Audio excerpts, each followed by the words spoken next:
Mm-hmm. Okay. Right. Hello. Welcome, everybody. Happy Howdy. Wednesday. Mm-hmm. We appreciate you all being here. I'm looking forward to today's presentation. We're presenting on maintenance metrics, KPIs, benchmarking, and performance. So before we dive into the webinar, as we normally do, let's review a few ways you can all participate during the webinar. So throughout the webinar, if you have any questions, you can type them into the questions feature, which is a little icon that has a little question mark on it. Then it's easy for me to see which questions are there, and we can go through and make sure we're answering all of them. We also have the chat feature, which is that little like chat bubble with the 3 dots in it. As we're communicating interactively today, you guys can type in your comments and your chats in there. You can ask questions in there too. It's just harder for us to find them after a whole bunch of chats have went through. So that's why we like using the question features for very specific, important questions. Also, we are going to have time for Q&A at the end. So we will be trying to answer everybody's questions. All right, let's practice using the chat feature. For those of you that have joined a webinar from us before, you already know what we're going to ask. But let us know where you're joining us from. They are rolling. Greg Christensen's in there. Let's see. Who else we got? Oh, there's so many. Texas. Love the Texas boys. Trinidad. Los Angeles. Trent Majunkin. Oshkosh. Hi, Trent. Good friend of ours. Who else? Trent and I just connected on LinkedIn yesterday. I'm glad we got to connect. Oh, yeah. Well, I got to spend a couple days with him at his plant. Oh. It was awesome. Somebody from Baltimore. I just saw that pop up. Mexico City. I think I saw in the Nebraska, Georgia. In the people, I think I saw someone from Salvation Army too is here, which is awesome. I just got to speak at your conferences like last month, which was awesome. Uganda. We have a person from Uganda here. UAE, Beaver Creek, Oregon. Yeah. Okay. So, all right. Where are you from? Tell him, Brian. There's Hunter. I'm from Baltimore. Well, I'm not. I'm like an hour north of Baltimore. Yeah. And then for those of you that have been here before know, I'm from Eugene, Oregon is where I live. So, and work remotely from. So hello to all my Oregonians that are attending here. Lots of Californians. I don't see, maybe I missed it, Cody and Ahmed. Did I miss Cody and Ahmed, or are they not here? It's not like them to miss these. Yeah, maybe they're late. That's okay. We won't hold it against them. Greg says, I think Cody's here. Okay. Okay. All right. Well, thank you all. Yeah, it looks like we got the hang of the chat. So we are going to be asking questions, like interactive questions to get some feedback from you guys during the presentation. So type them in the chat when Brian asks those. All right. So I'm happy to introduce our speakers today, which does include myself and my colleague, Brian. Brian, can you tell us like your role at Upkeep and then your personal experience about your background in maintenance and reliability? Oh, we got James Trotter here from Toyota. Met him at IMTS. Great dude. I got to get back in touch with him. We got to get him on the podcast. Sorry, I just saw him pop up. So my name is Brian. I'm the head of community partnerships at Upkeep. Kind of a different thing for me, although I've spent the last 20 years in maintenance and reliability, from mechanic to director of maintenance and reliability to head of maintenance, executive roles in maintenance for multi-state corporations. So enough about me. Go ahead, Amissa. All right. So yeah, my name is Amissa. I am the senior marketing manager here at Upkeep. I've been with Upkeep for over 2.5 years now. I got my certified maintenance and reliability certification, my CMRP, last year. So I got it through SMRP, but I took Reliability X, if you guys have heard of them. I took their courses on the CMRP exam. I also read Ramesh Jalati's book about maintenance and reliability practices. And then through that, I was able to pass that exam and get my certification. Also, some relevant experience I have, like earlier in my working career, I was a manufacturing technician in a semiconductor plant. So I do know what it's like to be one of the operators of machines and equipment in a manufacturing plant setting. And then because I was an operator, I also know what it's like in that setting when there's unexpected downtime, especially reactive, unplanned machine downtime, which costs that company millions of dollars when a machine would go down. So I have that little bit of experience. And then let's go on to what we're going to talk about today for the webinar. One sec, David. It is Maintenance and Reliability Best Practices by Ramesh Gulati. Yeah. It's a good book. It is Very, very detailed. Okay, so for today's webinar, first we're going to do an overview of why managing maintenance performance with metrics is important. We'll talk about identifying performance measures. Then we'll dive into data collection and ensuring the data quality. And then we'll review what KPIs and benchmarking are. And then we're going to finish off with the time for the Q&A. So what are maintenance metrics, KPIs, and benchmarking? We'd like to level set on what that means before we dive into some of the details we're going to talk about today. So maintenance metrics are quantitative measures used to track specific aspects of maintenance performance. KPIs are specific metrics that are directly tied to the goals and objectives of a maintenance program.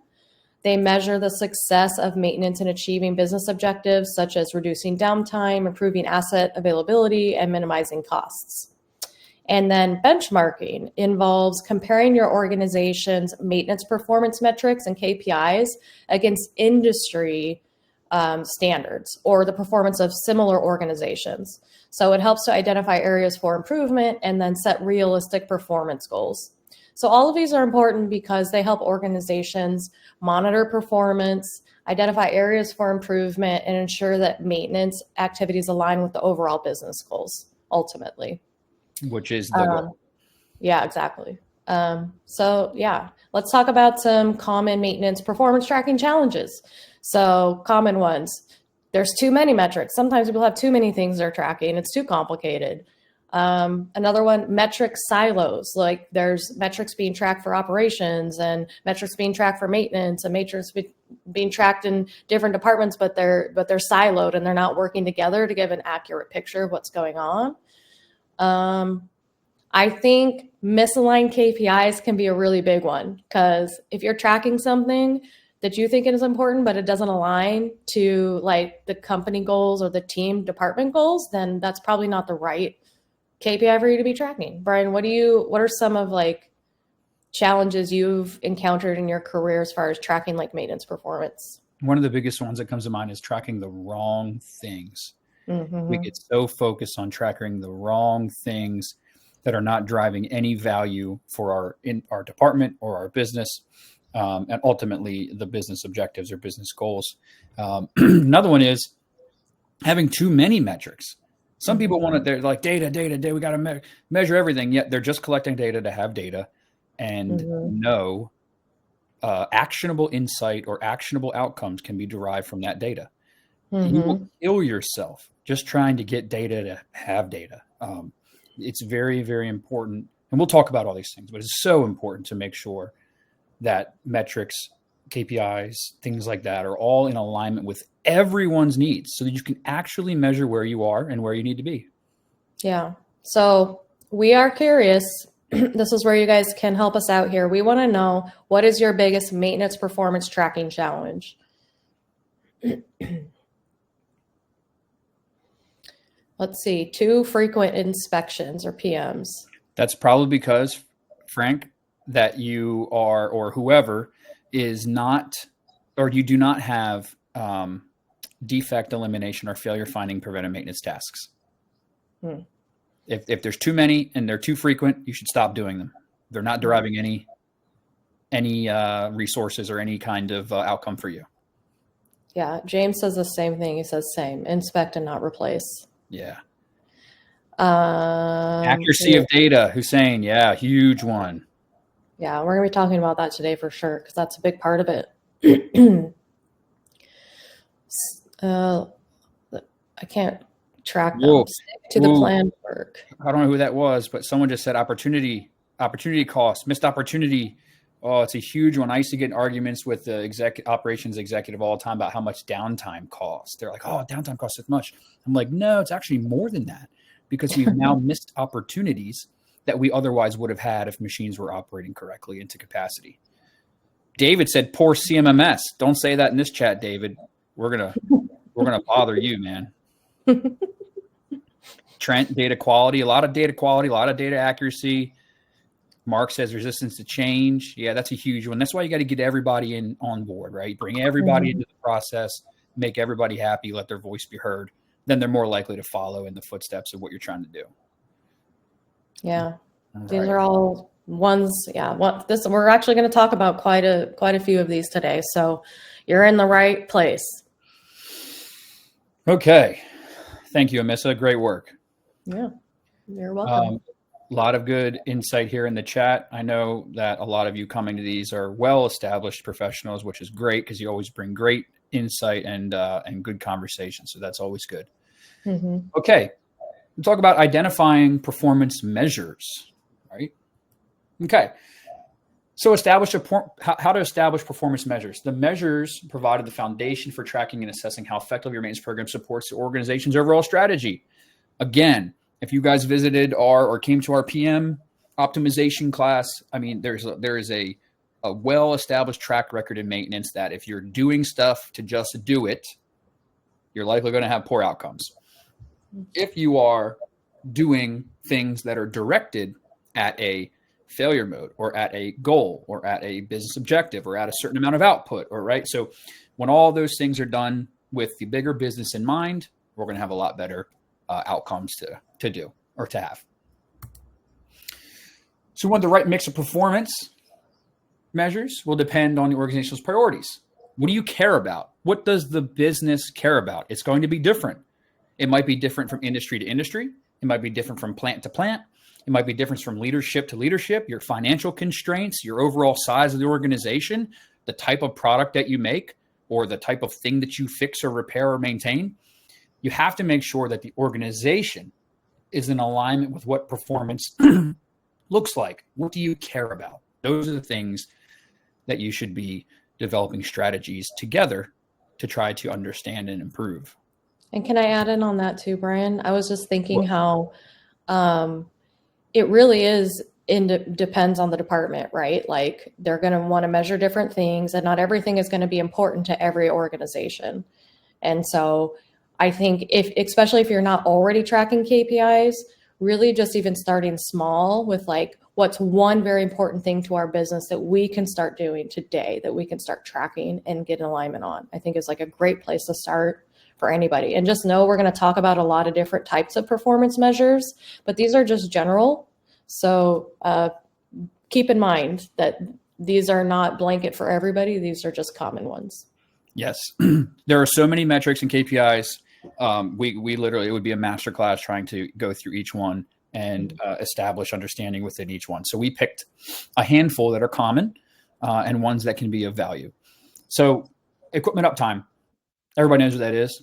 We want to have the most operational uptime, the most productive assets. High uptime reflects design reliability and your availability of those machines, right?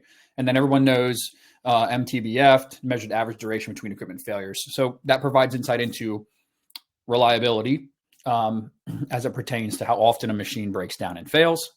And then we have mean time to repair. So we're talking about how long does it take to restore assets to their required function. And then this is a good one, maintenance cost per unit of output. So this metric calculates maintenance expenses relative to production output. So I'll give you an example. When I was overseeing a facility in the Port of Baltimore, we had tons of 70-ton rigid frame haul trucks. And we would heap and haul coal and all different pet coke, all different kinds of materials. And based on those, how much material they were hauling and the capacity of those machines, I would correlate the value of maintenance associated with those machines. So you're looking at how much maintenance are we spending deriving from a machine and how much do we actually get out of that machine? There should be some sort of proportion there. And then planned maintenance percentage, of course, is, how much maintenance is planned versus unplanned. Now, this one can trick you. this metric can trick you in thinking that just by doing planned maintenance means you're getting ahead, and that couldn't be further from the truth. And we can talk more about that later. Okay. What is one maintenance performance metric that you use? Type it in the chat. What do you use? Let's see, what we got? Okay, mean time between failure, James. Mm-hmm. Planned Uptime, downtime. Downtime, yeah. Uptime. What's PMP? Preventative maintenance what? Planned maintenance percentage. Oh, planned maintenance percentage. Yeah. I knew that. Lots of planned maintenance percentage. Oh, it's right there on the slide. That's okay. Hopefully we can help the PMP guys learn that there's a lot that goes into that, and we need to be directing our planned maintenance at action. And what are we getting from a defect elimination and failure mode standpoint, and not just doing maintenance? We got trend, work order age. I saw a couple people asking questions already about industry like benchmarks for these. And just so you guys know, towards the end, we're going to talk about benchmarks and KPIs, and we'll look at just a little bit about what the industry benchmarks are for some of these metrics that you guys are calling out. Yeah, Hussein's got PM effectiveness. That's a huge one. What kind of corrective work or defects are you generating or uncovering by doing preventive work? Huge one. Repair in-house. Schedule compliance. That's a good one. Again, schedule compliance is kind of like, is a productivity metric, which is still good. But the real core of that is the work that you're so compliant in actually adding value to your organization. All right, moving on. All right, let's talk about data collection. So accurate data collection is the backbone of performance management, enables meaningful analysis decision making. I can't stress enough when I say that if you don't have good data, if you don't have any data, you have intermittent data, you have highly variable data, you have highly influenced data, you are not going to get the insights that you could otherwise get if those things didn't exist.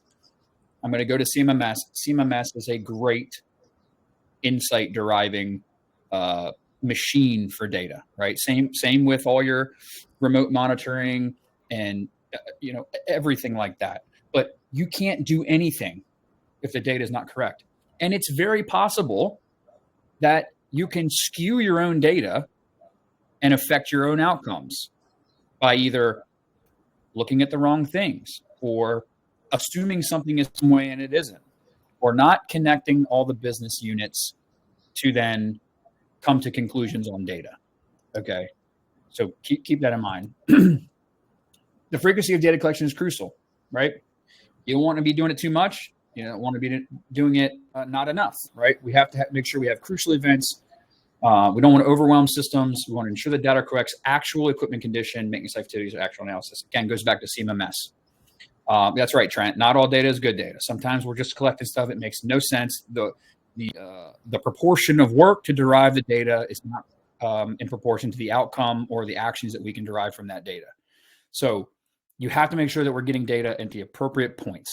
And those points are generally your scheduled work, your failure modes that are being detected on that scheduled work. Are you correcting things? Are you changing design? Are you monitoring assets remotely? Are you looking at live stream data? Are you looking at historical data? All of those things. Yes, garbage in, garbage out. That is the epitome of any system where you're collecting data. So I just alluded to a little of this, right? So reliable data, collecting consistent and reliable data. Automate it, use your CMMS, have real-time trackers about performance, activities, man hours, work orders created, work that's being done, corrective work generated. Humans, and I've said this, a lot of you heard me hear this or say this a million times, is humans are the biggest variable in any system. We have emotions, we have bad days, we have different thought processes about things. We don't like our boss. We love our boss. We hate this machine. We don't like using our CMMS, right? Or we installed a sensor in the wrong spot. So we're inherently getting the wrong data because we didn't do our due diligence. So humans are massive variables, and controlling that variable is very important when it comes to data. Clear data protocols. Have a standard for what is considered good data and what is not considered good data. So we need to have a process of entry. Who puts stuff into your CMMS?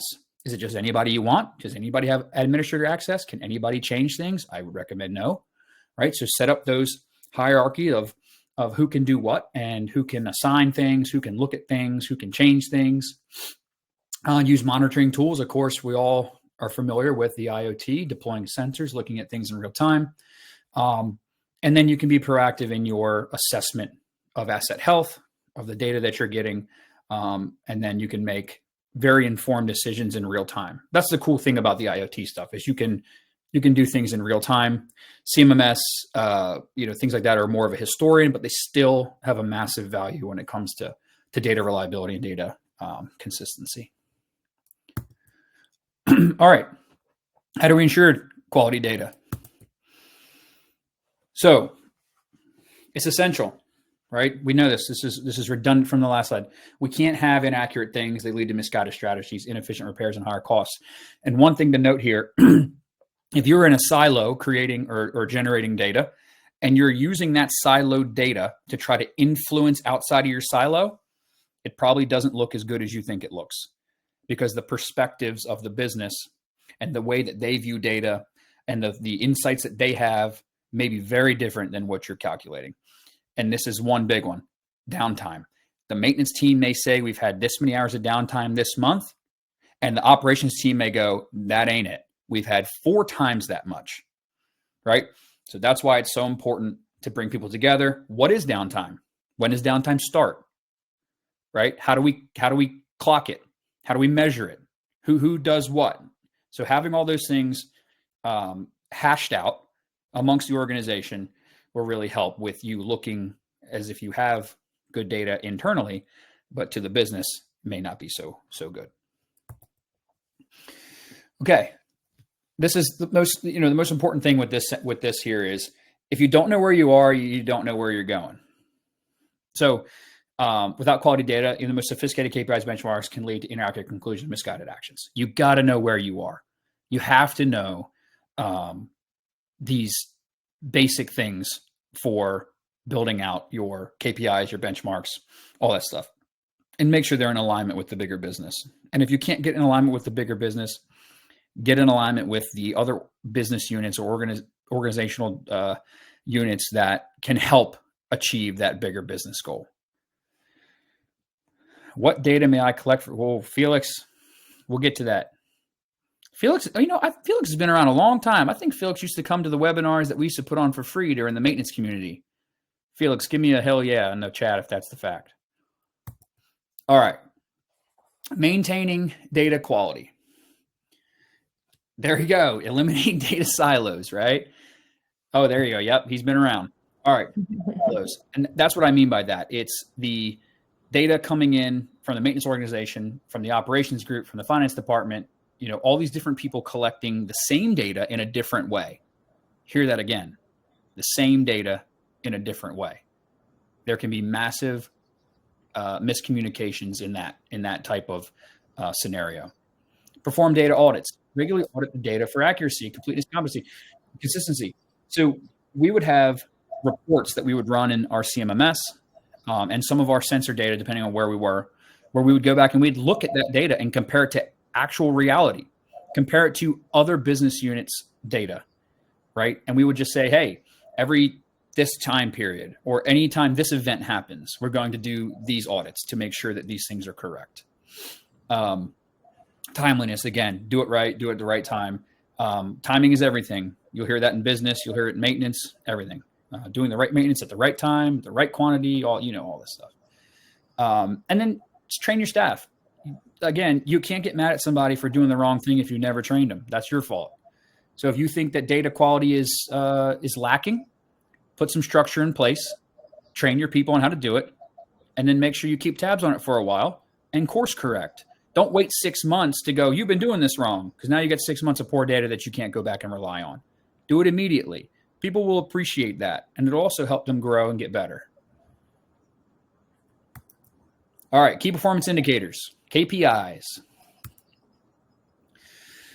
So that's how we assess performance of anything. KPI is not specific to maintenance. It's specific to business in general, right? How do we select them?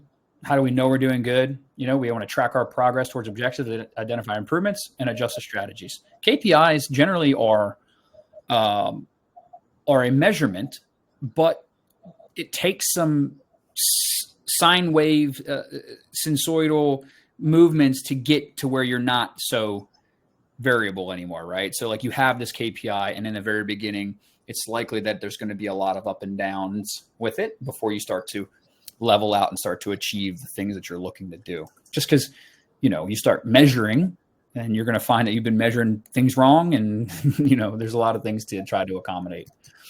KPIs, this is huge. KPIs should drive meaningful improvements by focusing on critical performance areas that directly impact operational efficiency.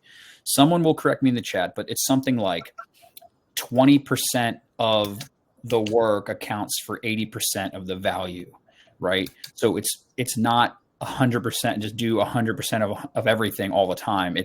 You have to focus on the low-hanging fruit. You have to focus first on the things that are going to, achieve the most benefit and have the biggest impact with the lowest amount of input. I believe there's something like that, the 80-20 rule. All right, effective KPIs. What does that mean? We want to align with the business goals. That's anything. That's your maintenance strategy. That's your PM strategy. That's your asset management strategy. That's your replacement asset value strategy. That's all of the things in the organization should align with the bigger business. And KPIs are no different. Remember, what matters to the group, to the department, to the business. That's what you want to focus your KPIs on. They have to be actionable. You can't have a bunch of KPIs that you can't achieve. And if someone's giving you KPIs that you can't achieve, kindly let them know that's the case. Because then you'll be being measured to an unfair standard, and you'll never get there, and you'll constantly look like you're not doing what you're supposed to be doing. So KPIs definitely need to be actionable. Specific and measurable. Direct them at something and make sure that you can measure that something. Don't make it some arbitrary thing where it's like, how happy is the press operator? The press operator is upset all the time. So the KPI is get the press operator happier. It's like, well, that's super arbitrary, right? That's obviously a joke. And then dynamic. Your organization maintenance processes evolve. So you should review your KPIs. Regularly review them. Make sure they make sense. If they're not adding any value, get rid of them.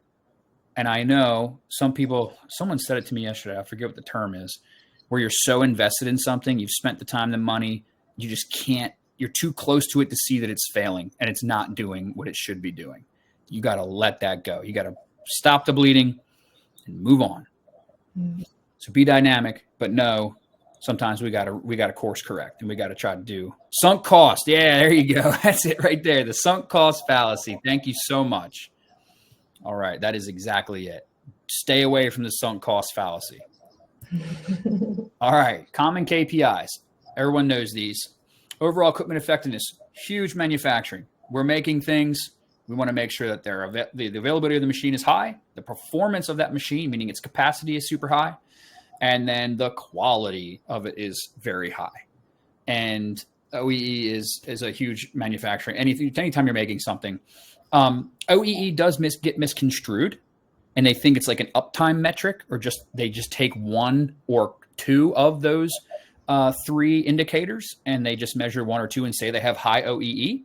But you're not doing OEE unless you're actually assessing all three categories: availability, quality, and performance, and then doing the right thing. But it's super good. I think someone will also correct me. I think OEE was developed back in the day to measure the performance of TPM, total productive maintenance. Mm-hmm. I think that's where it came from. David said, OEE is the machine available when we need to use it. Yeah, exactly. Yeah, that's a misconception for sure. Here's one of my favorites. We're looking at effectiveness. Maintenance cost as a percentage of asset replacement value. So this KPI tracks maintenance expenditures relative to its asset value, ensuring cost proportional to the value generated. Huge. If you've got $1 million machine you just bought and commissioned and installed, and you're spending $200,000 a year to maintain that machine, stop. Let it die. fix it reactively and buy a new one every 5 years, right? So maintenance must be proportional to asset value. And often this would be the metric where people are like, hey, or finance will be like, hey, we've spent this much money on this machine. How old is it? Should we replace it? Blah, blah, blah. These types of metrics will point you in a better direction to understand, should I be maintaining or should I be replacing? Or is my maintenance cost effective? Backlog size, track the amount of uncompleted maintenance work, reflecting how well the team is managing workload. Don't get misconstrued with backlog. Backlog is something you want to have. 10, 15% of backlog, you're doing okay. Now, don't have it to where you just defer all the maintenance because of arbitrary things. But a backlog is your work that you're going to do when these things change, when low priority work, or when you go to schedule some work, and when you arrive at that machine, operations had to change their plans. Hopefully, you would know prior. Now you have you have work to do. You can keep people productive. You can still keep working towards those organizational goals, even when things change. Schedule compliance, of course, right? We measure how close the maintenance team adheres to planned maintenance schedules. High compliance indicates effective planning and time management. That is super true. It means your work management, your scheduling is super high. But again, we want to make sure that the things that we're doing actually matter. I know organizations that I've worked with that are great planning and scheduling. They have super high compliance. They have a super amount of downtime too. It's because their PMs sound like this: check bearing, look at belt. So if you guys know exactly what I mean. All right. Benchmarking.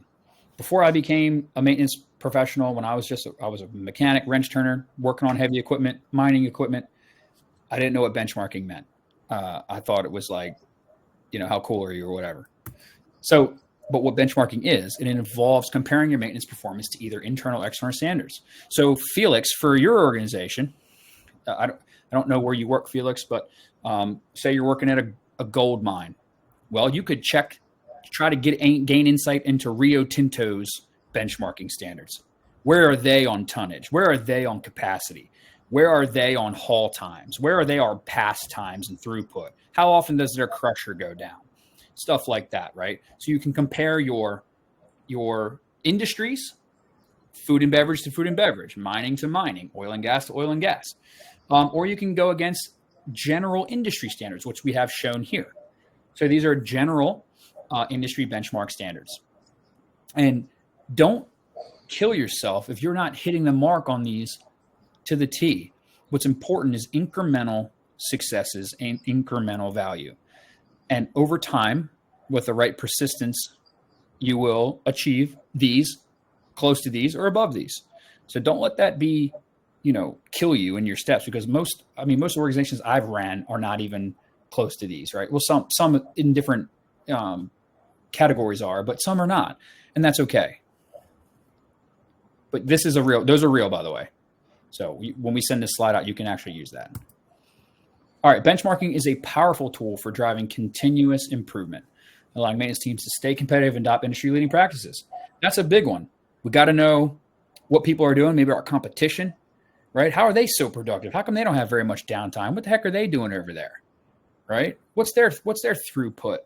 We want to be competitive. We want to be competitive internally too. We want to show that the plans, the KPIs, the work that we're doing, we're measuring, is adding value, and that there's a clear sight of performance increase or continuous improvement that can be seen. And then we want to take that and we want to put that against others if we want to continue to be competitive. Okay, effective benchmarking. Like, how do you do it? So we want to gather comparative data, industry reports, peer organizations, professional networks, establish relevant performance benchmarks. When I was the head of maintenance for a stevedoring company at the port, I befriended people at other ports. And I talked to them, hey, what's this? How does this work? What do you guys do for this? How much does this? Whatever, all these types of things to try to get a little bit of nuggets into where I might stand within this industry as it pertains to my equipment and my manpower and all of that type of stuff.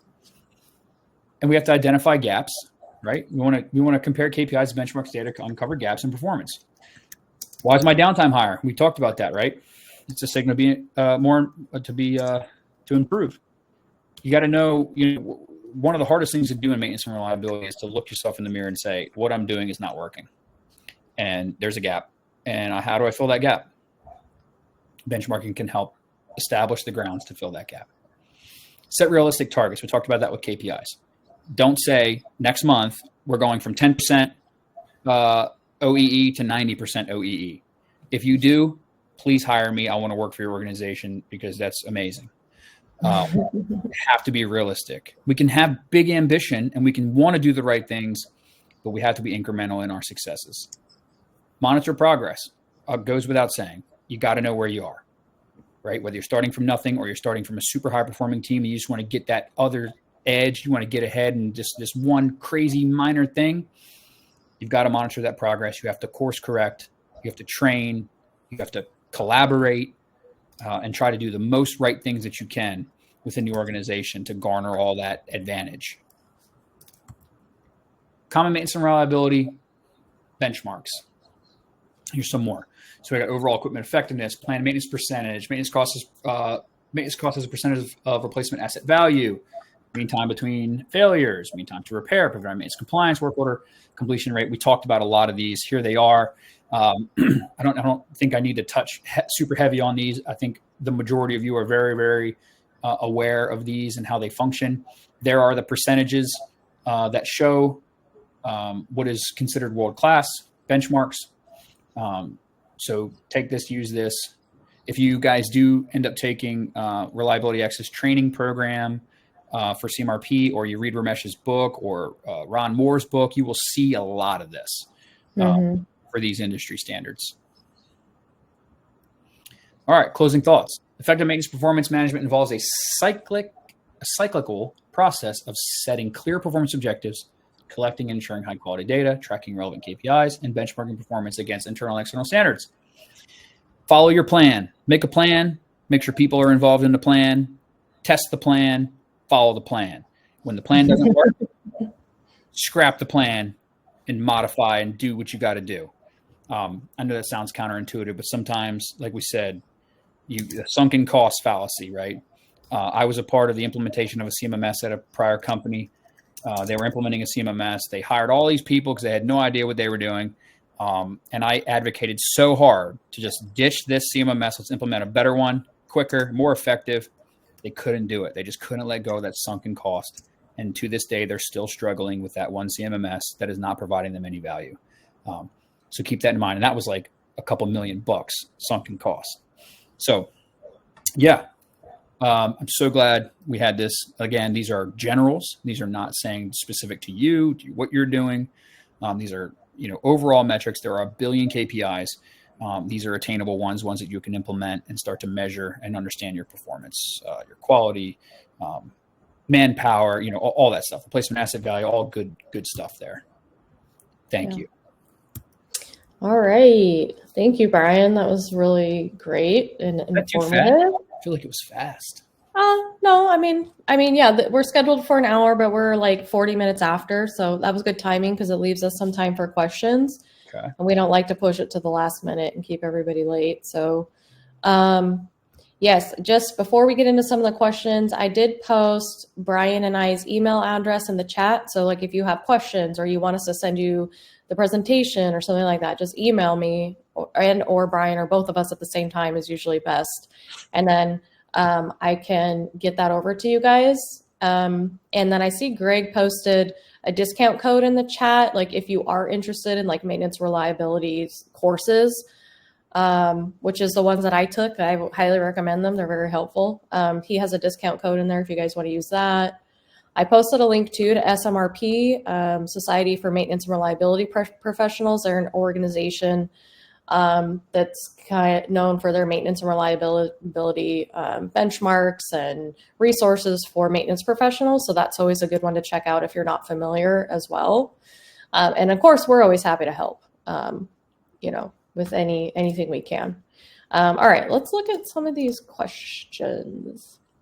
Well, there was something earlier I don't know, maybe you can help answer this. I don't know if we did a good enough job in the slides or not, but the question was, is there KPIs for service companies dealing in maintenance and reliability? So like a service company, can you throw out maybe a few KPIs that might be good for that?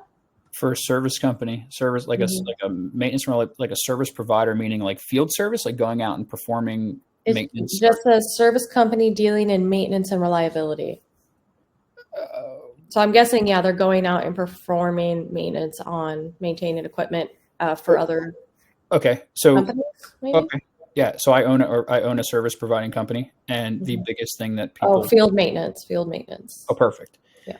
That's what I do, and I own a Mhm. company that does just that. The biggest thing is customer satisfaction. I know that sounds so weird when we're talking about maintenance and reliability, but Mhm. that is alluded to rework and time to diagnosis and time to repair, mean time to repair, right?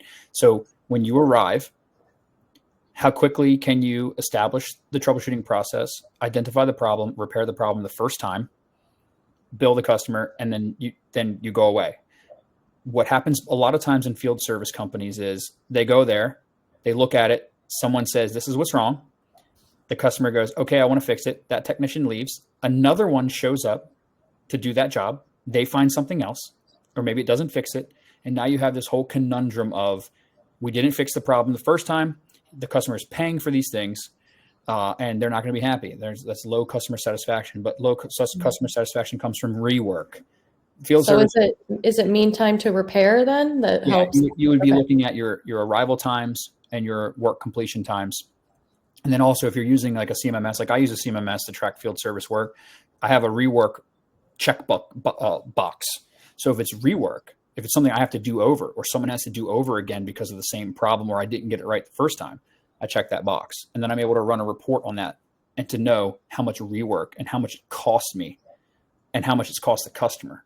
So I know that probably isn't what you were looking for, but if you're wanting meaningful for customers, for people who are paying your bills, that's a huge one. Yeah. There was another question about, and I think this might be in that like industry benchmark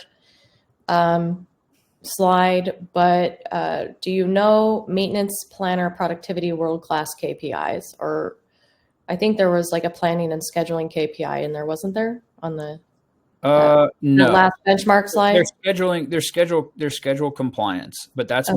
that's more technician driven. It's like how effective are people completing the work that's been assigned to them within the Mhm. confines of the schedule.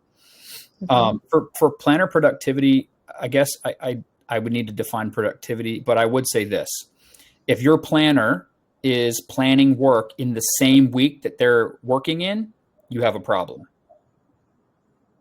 And what I mean by that is planning and scheduling should be happening in the future. So if it's Monday, I'm planning work for next Monday or the following Monday. Hmm. If I'm planning work for the next day, that's a problem. So planners' productivity should be looked at as how often are we planning work within the same week or days or whatever.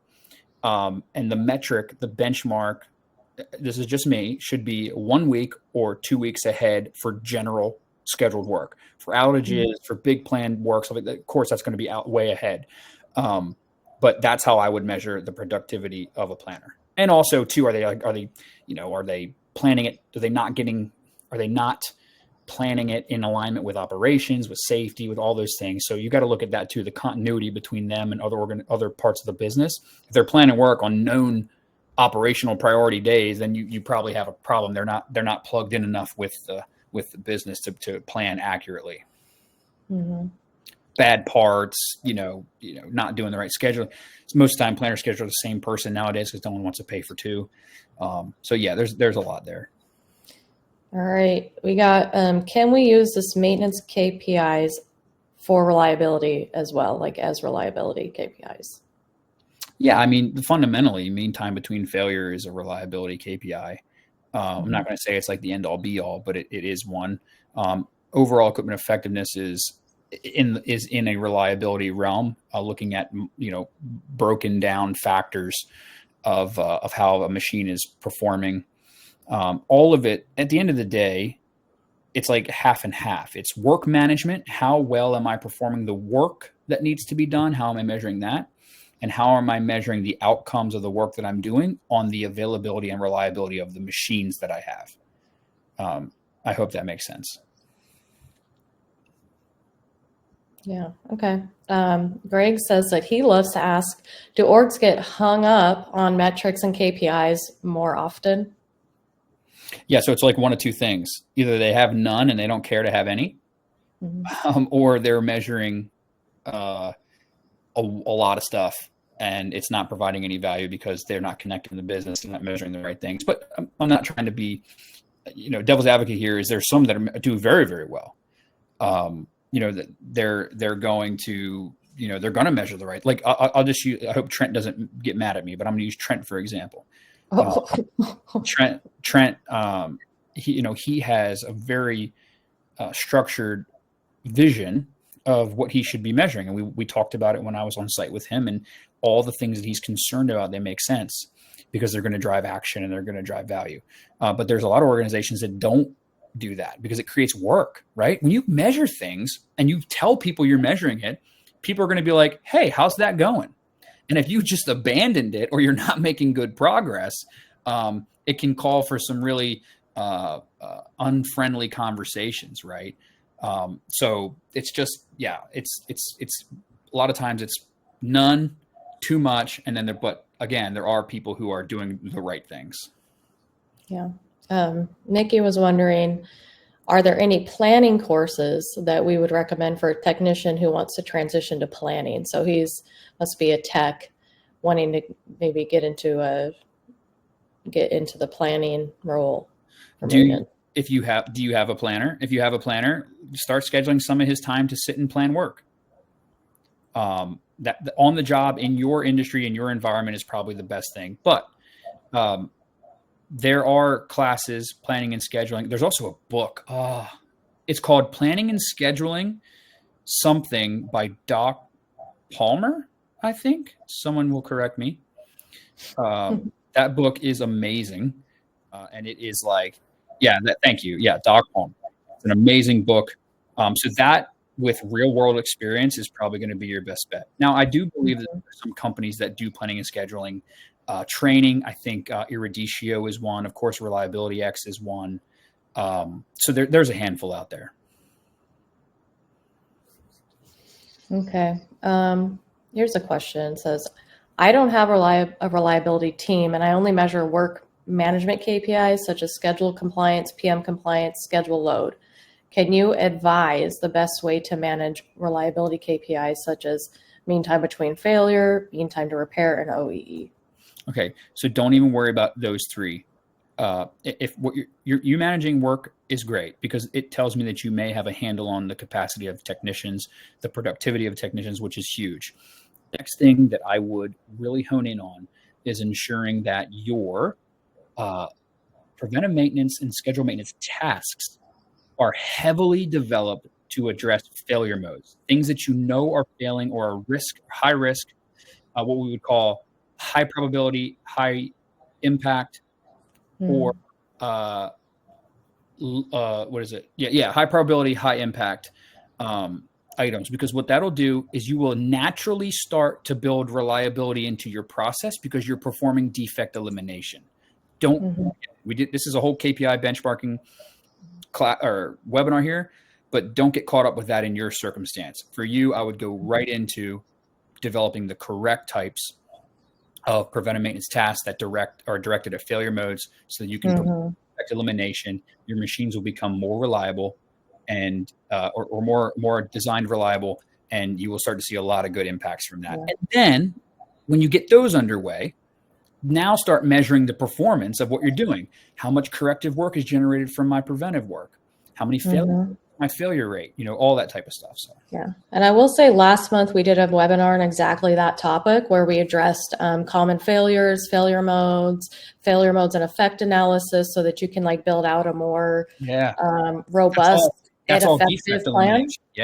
Yeah. So we did a webinar last month. It's on our website and YouTube. You can always email me. I can send you that too. But we did talk about that last month as well. So if you need more info on that, you can email us.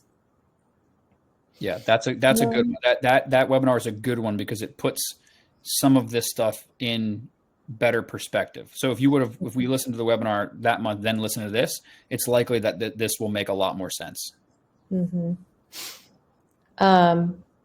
And then, yeah, let's see. James wants to know, what are your thoughts on planners? Honestly, I feel like it can be a wasted headcount position. Good leaders should be able to plan according to the data that they collect. Your thoughts?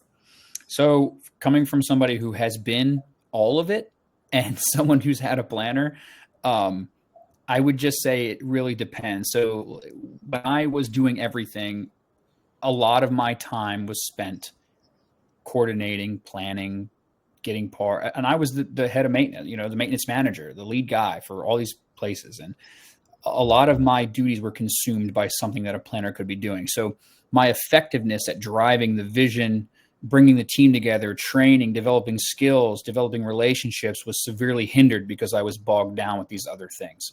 While I agree with you that a sound, strong maintenance manager, maintenance leader can certainly do those things, I would argue that they are best suited to build the team, the relationships, the vision, and a planner is better suited to do the planning and the scheduling. That is my thought on that.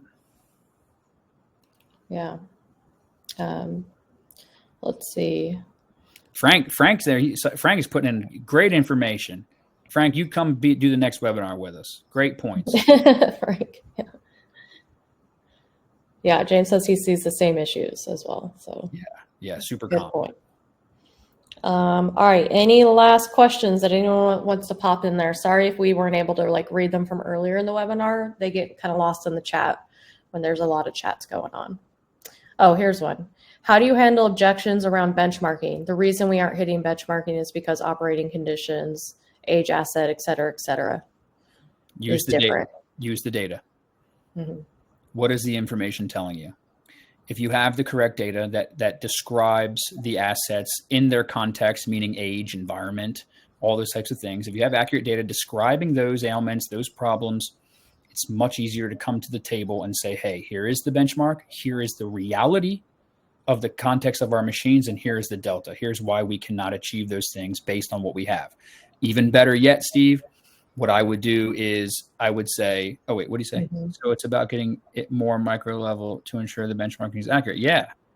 Benchmarking is second to KPIs, right? You got to measure stuff, right? You want to measure, you want to find things that are valuable to the business, start to measure them. And then once you get them, kind of moving forward in a quality, standard, structured kind of way, then you start to reach out outside the organization or internally the organization and say, hey, what does good look like? What's the best look like?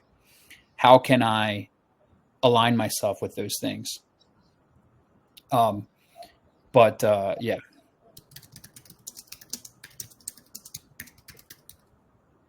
James, see you later. Thank you. I'm going to send you an email. Don't forget.